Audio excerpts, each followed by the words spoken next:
تمسك بحبل الله واتبع الهدى ولا تك بدعيا لعلك تفلح ورن بكتاب الله والسنن التي أتت عن رسول الله تنجو وتربح. إن الحمد لله نحمده ونستعينه ونستغفره ونعوذ بالله من شرور أنفسنا ومن سيئات أعمالنا، من يهده الله فلا مضل له ومن يضلل فلا هادي له، وأشهد أن لا إله إلا الله وحده لا شريك له، وأشهد أن محمدا عبده ورسوله صلى الله عليه وسلم. يا أيها الذين آمنوا اتقوا الله حق تقاته ولا تموتن إلا وأنتم مسلمون. يا أيها الناس اتقوا ربكم الذي خلقكم من نفس واحدة وخلق منها زوجها وبث منهما رجالا كثيرا ونساء، واتقوا الله الذي تساءلون به والأرحام إن الله كان عليكم رقيبا. يا أيها الذين آمنوا اتقوا الله وقولوا قولا سديدا يصلح لكم أعمالكم ويغفر لكم ذنوبكم، ومن يطع الله ورسوله فقد فاز فوزا عظيما. أما بعد، فإن أصدق الحديث كتاب الله، وخير الهدي هدي محمد صلى الله عليه وسلم، وشر الأمور محدثاتها وكل محدثة بدعة وكل بدعة ضلالة وكل ضلالة في النار. Par la grâce d'Allah, nous avons fini la citation de 14 preuves sur le fait d'accepter de prendre la sunna du prophète sallallahu alayhi wa sallam dans les cours précédents. Aujourd'hui, nous commençons quelque chose qui est très important, à savoir manzilatu as-sunnati ma'al Qur'an, le statut de la sunna vis-à-vis du Coran. Le statut de la sunna vis-à-vis du Coran. Car la sunna a plusieurs statuts vis-à-vis du Coran, comme on va le voir. Aujourd'hui, nous allons traiter le premier de ces statuts, à savoir فهو موافقة للقرآن ومؤكدة لما ثبت فيه أو مفرعة على أصل تقرر فيه. Donc aujourd'hui, nous allons voir le premier de ces statuts-là, à savoir que la sunna vient en complète conformité avec ce qui a été déjà cité dans le Coran, en insistant dessus ou en donnant certains détails à un fondement déjà cité dans le Coran. Et ceci va être explicité selon plusieurs exemples. Le premier exemple est celui qui explicite موافقة القرآن تماما. هذه موافقة تماما. Ce qui est de la sunna et qui vient en complète conformité avec le Coran. Parmi les exemples, Allah Ta'ala dit وَلِلَّهِ عَلَى النَّاسِ حِجُّ الْبَيْتِ مَنِ اسْتَطَاعَ إِلَيْهِ سَبِيلًا. Allah Ta'ala dit dans sourate Al-Imran, et Allah a obligé aux gens le pèlerinage à la maison sacrée pour celui qui en a les moyens. Voilà le verset coranique. Le prophète sallallahu alayhi wa sallam dit, كما جاء في الصحيحين من حديث أبي هريرة رضي الله عنه قوله صلى الله عليه وسلم يا أيها الناس قد فرض عليكم الحج فحجوا. Le prophète sallallahu alayhi wa sallam dit, comme est venu dans les deux recueils authentiques d'après Abi Huraira, ô vous les gens, il vous a été prescrit le hajj, c'est-à-dire le pèlerinage. Accomplissez donc le pèlerinage. Donc ceci est une complète conformité avec le verset, car le verset à lui seul montre l'obligation d'accomplir le hajj. Pourquoi? Parce que ala, c'est-à-dire cette ala al-harf, ala, ça montre l'obligation. Et le prophète sallallahu alayhi wa sallam nous dit dans ce hadith, ô vous les gens, il vous a été prescrit le hajj. Ça c'est la première forme, on voit que c'est obligatoire. Pourquoi? Parce qu'Allah Ta'ala l'a prescrit, il l'a rendu obligatoire.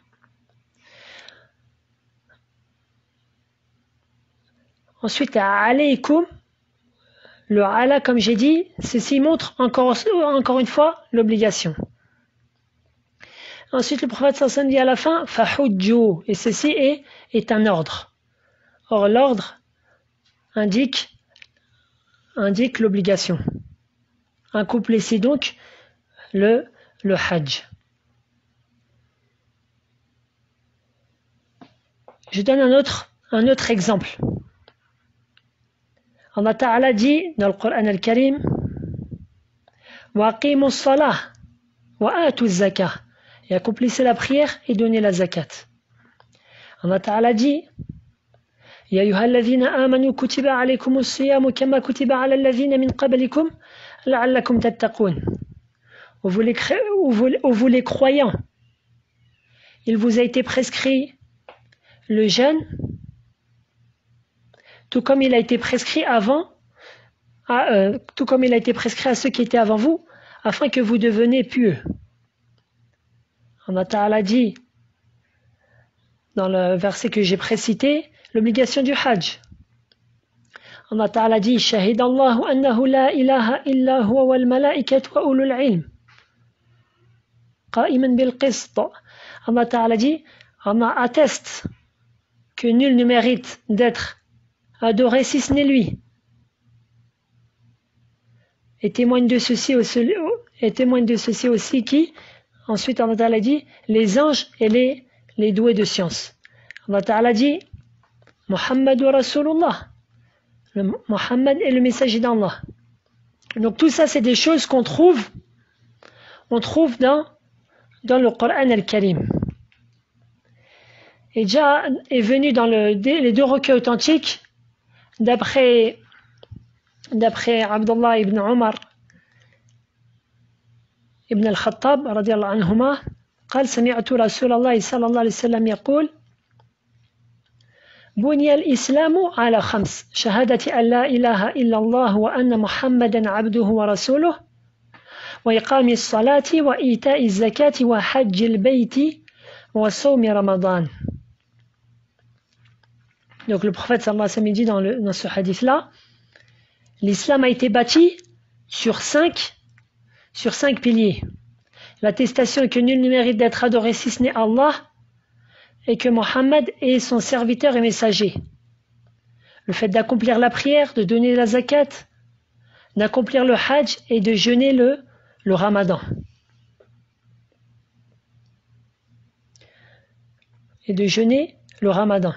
Ainsi, ceci vient en tant que Mimbabi Tawkid. Ceci vient en tant que le hadith là que je viens de citer, il vient en insistant, le fait d'insister ce qui est déjà dans le Coran. Ceci vient en insistant que non seulement les 5 choses citées sont obligatoires, mais en plus, ce sont les piliers de l'islam. C'est-à-dire que l'islam est bâti sur ces 5 piliers-là. Donc la sunna, elle est venue insister dans ce cas-là, dans ce qui est déjà venu dans le Coran al-Karim. Et je fais une petite parenthèse, non pas comme un imbécile qui disait que le jeûne du Ramadan n'était pas obligatoire. Allahu musta'an. Et cet imbécile-là, par cela, contredisait le livre d'Allah, contredisait la sunna du prophète sallallahu alayhi wa sallam et contredisait le consensus des savants qui dit que le jeûne de Ramadan est obligatoire.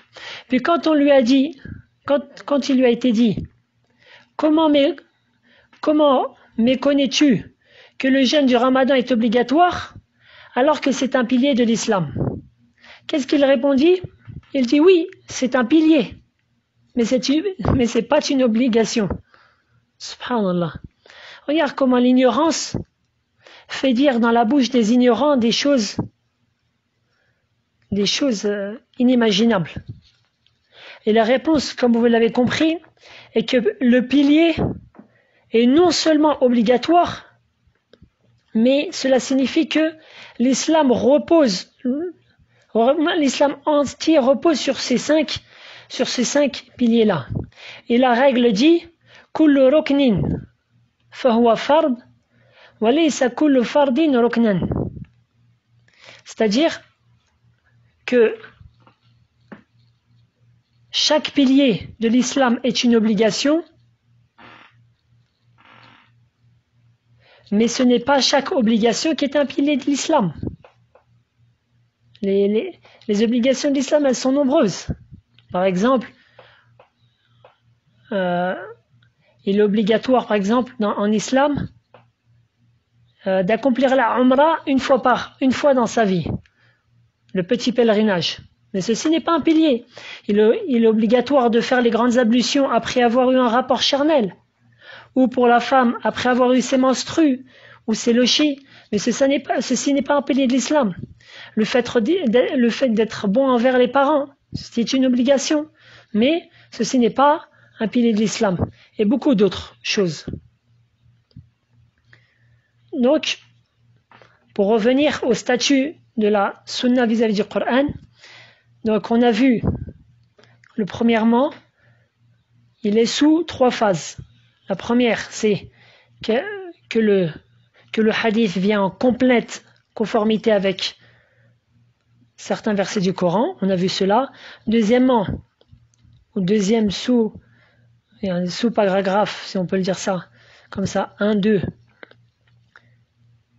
C'est-à-dire que le hadith vient en insister une chose qui est déjà dans le Coran. Et la troisième, huwa tafarru' ala aslin taqarrara fil Coran. C'est-à-dire, ceci donne certains détails, la sunna va donner certains détails à un fondement qui est déjà cité dans le Coran. Il va donner certains détails. Je donne un exemple. Allah Ta'ala dit dans Surat Al-Furqan, وَالَّذِينَ لَا يَدْعُونَ مَعَ اللَّهِ إِلَهًا آخَرَ وَلَا يَقْتُلُونَ النَّفْسَ الَّتِي حَرَّمَ اللَّهُ إِلَّا بِالْحَقِّ وَلَا يَزْنُونَ. Allah Ta'ala dit, en citant les caractéristiques, les qualités de Ibad ar-Rahman, c'est-à-dire des serviteurs du tout miséricordieux. Et Allah Ta'ala cite et dit, ceux qui n'invoquent pas d'autres divinités avec Allah, premièrement, et ne tuent pas la vie qu'Allah a rendue sacrée, sauf à bon droit. Deuxièmement. Troisièmement, qui ne commettent pas la fornication. Troisième chose. D'accord? Et quand on lit le hadith qui est connu de tous dans les deux recueils authentiques, hadith ibn Mas'ud radiyallahu anhu, قال سألت رسول الله صلى الله عليه وسلم أي الذنب أعظم عند الله. Ibn Mas'ud dit, j'ai interrogé le messager d'Allah sallallahu alayhi wa sallam en lui disant, quel est le pire des péchés auprès d'Allah? قال أن تجعل لله ندا وهو خلقك. Il répondit, le fait que tu donnes à Allah un égal alors que c'est lui qui t'a créé. Ça, c'est la première des choses, d'accord? Et comme on le voit dans le verset, dans Surat Al-Furqan, c'est la première des choses qui a été citée. وَالَّذِينَ لَا يَدْعُونَ مَعَ اللَّهِ إِلَهًا آخَرَ. Et ceux qui n'invoquent pas avec Allah une autre divinité. C'est-à-dire qu'ils n'adorent pas avec Allah un autre. Ensuite, Ibn Mas'ud dit, قال قلت له إن ذلك لعظيم. Ibn Mas'ud dit, je lui dis, certes ceci est très grave, c'est-à-dire le fait de donner un associé à Allah, à Allah. قال قلت ثم أي. Puis je dis, et après cela, c'est-à-dire après quel péché vient après cela? Le prophète sallallahu alayhi wa sallam dit, قلت قال ثم أن تقتل ولدك مخافة أن يطعم معك. Il dit que tu tues ton enfant de peur qu'il mange avec toi, c'est-à-dire qu'il mange avec toi de ta subsistance.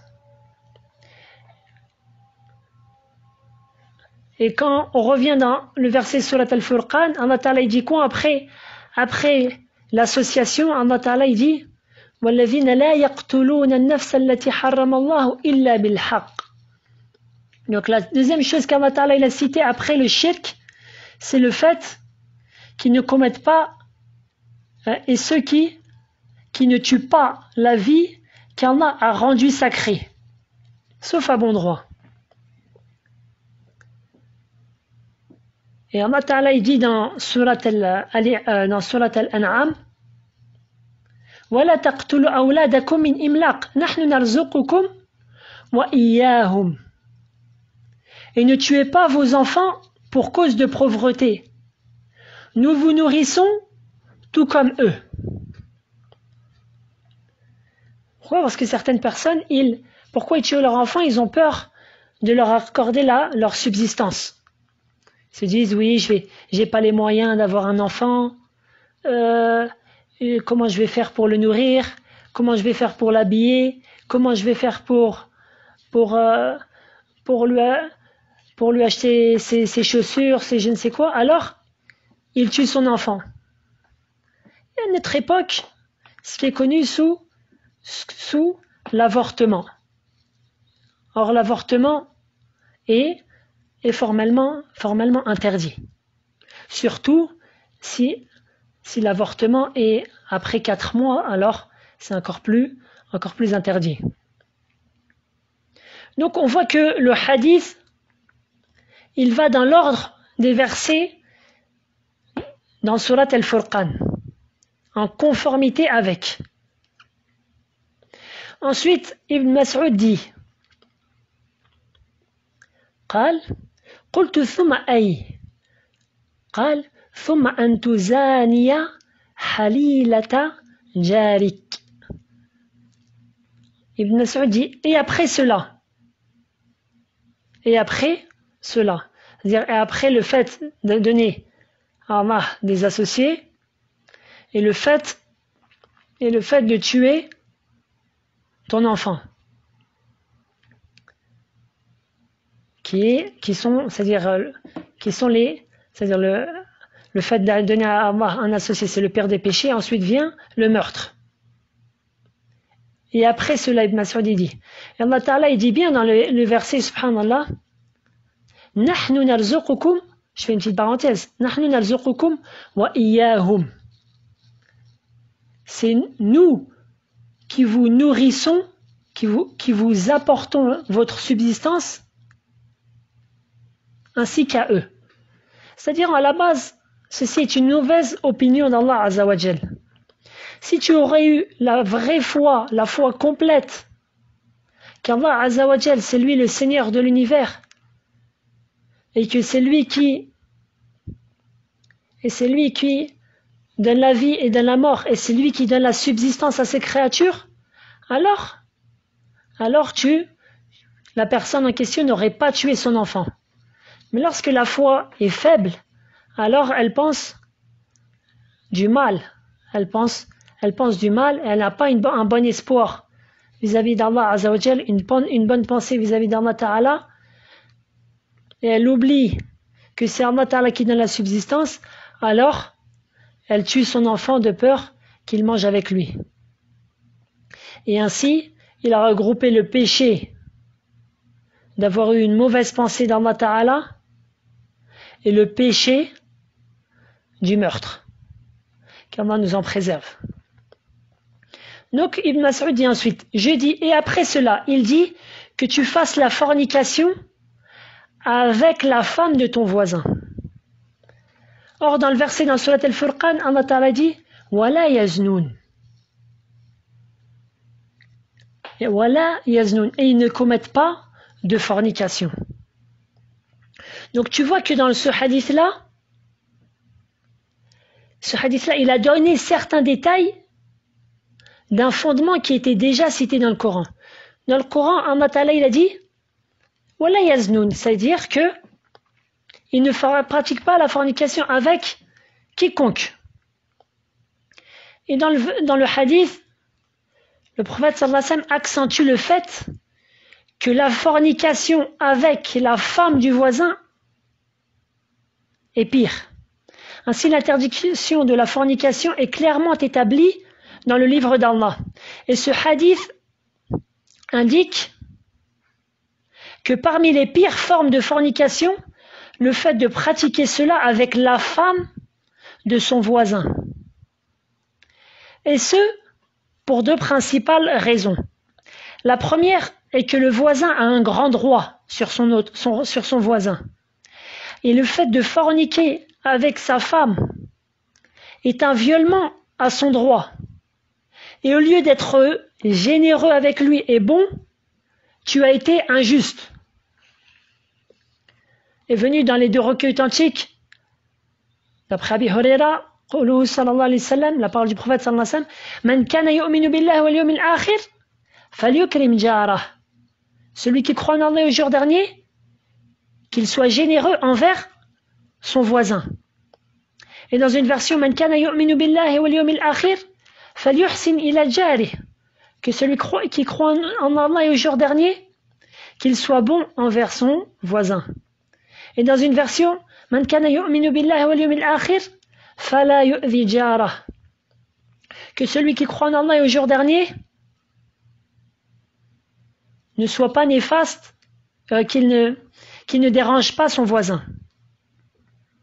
Or toi, astaghfirullah, pas toi, mais la personne en question, ni elle a été généreuse, ni elle a été bonne envers son voisin, mais au contraire, elle a été mauvaise et injuste.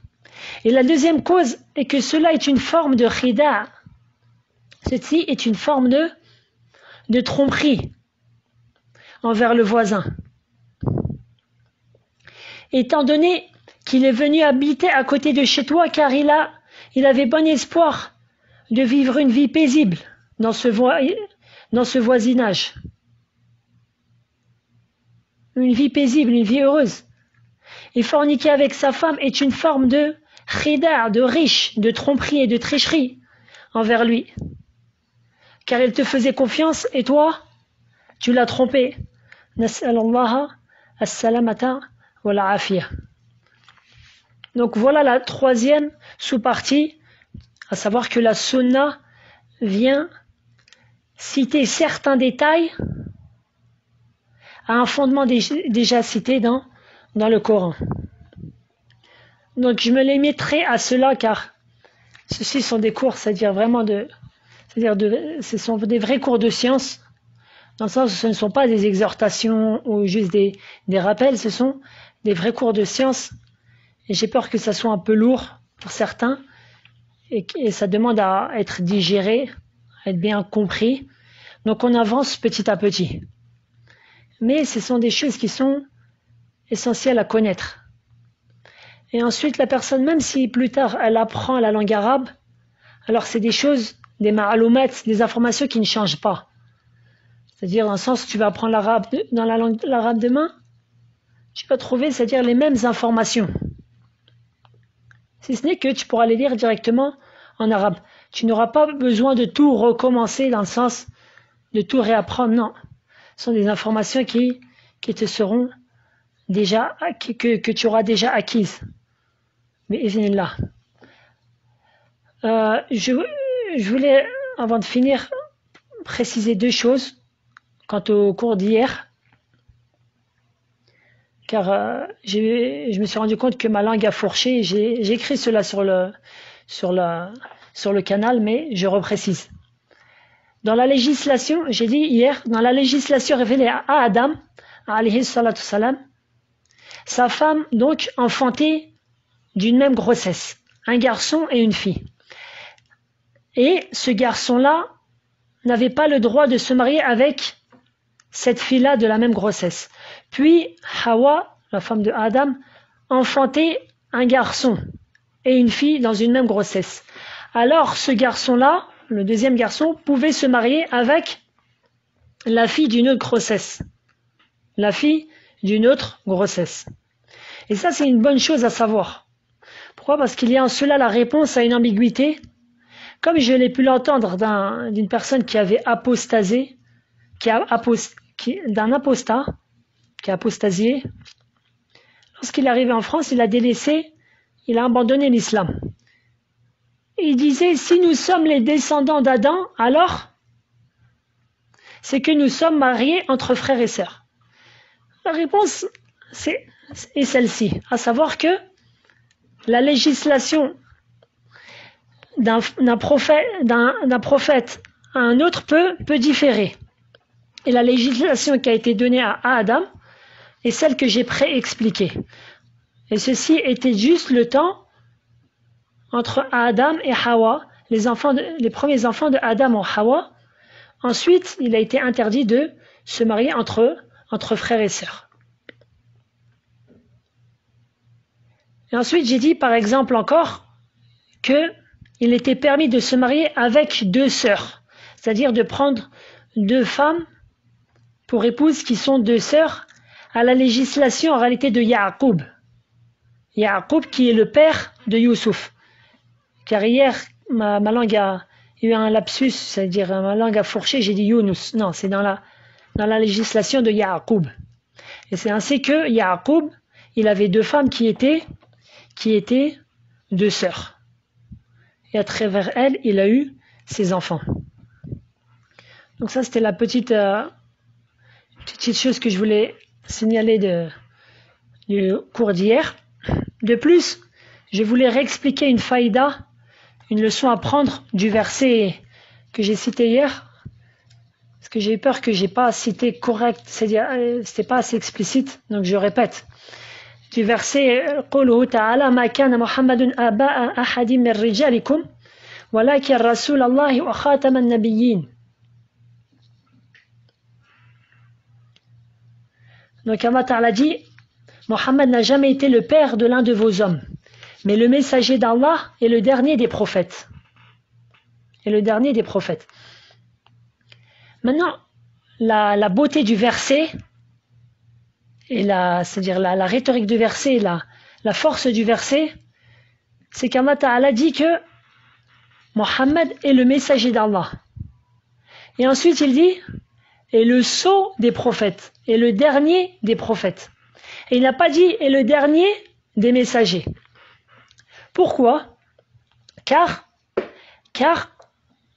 tout prophète, car tout messager est un prophète. Mais le contraire n'est pas vrai. Le prophète sallallahu alayhi wa sallam nous apprend dans un hadith Abi Dhar, qu'Allah Ta'ala a envoyé 124 000 prophètes. Et parmi ces prophètes-là, Allah Ta'ala en a choisi 315 pour être messagers. Quelle est la différence entre le messager et le prophète? Même si c'est pas le sujet du cours. Les savants, ils ont divergé. Quelle est la différence entre le prophète et le messager? La meilleure, wallahu a'lam, des explications est que le prophète est celui qui a été envoyé, Allah Ta'ala lui a donné la prophétie, tandis que son peuple était déjà sur l'unicité d'Allah. Mais son peuple avait certains défauts, certains péchés, certaines erreurs. Et le prophète ainsi appelle à vivifier la foi, vivifier l'unicité d'Allah, délaisser les péchés, etc. Or, le messager d'Allah, c'est quelqu'un qui a été envoyé vers un peuple qui ont délaissé l'unicité d'Allah, c'est-à-dire qui étaient devenus polythéistes, comme Nuh, par exemple, son peuple vers qui il était envoyé, c'était un peuple qui était polythéiste. Ibrahim, alayhi salatu salam, certains savants disent que il n'y avait même plus de monothéistes à son époque. Et c'est lui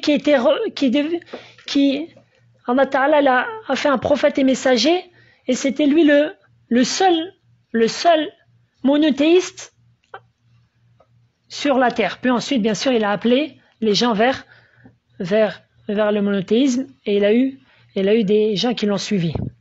Le prophète sallallahu alayhi wa sallam, il a été envoyé vers un peuple qui était mushrikin, qui était associateur, polythéiste. Donc ça, c'est la meilleure différence que les savants ils ont cité entre les prophètes et les messagers. Bref. Et maintenant, la force du verset, c'est que Allah Ta'ala dit وَلَكِنَّ مَا كَانَ مُحَمَّدٌ آبَا أَحَدٍ مِّن رِجَالِكُمْ وَلَكِنْ رَسُولَ اللَّهِ. Cependant, Mohammed est le messager d'Allah et le dernier des prophètes. Pourquoi? Parce que si le verset aurait été et le dernier des messagers, alors il se pourrait que quelqu'un vienne et dise c'est vrai, je ne suis pas un messager, mais je suis un prophète.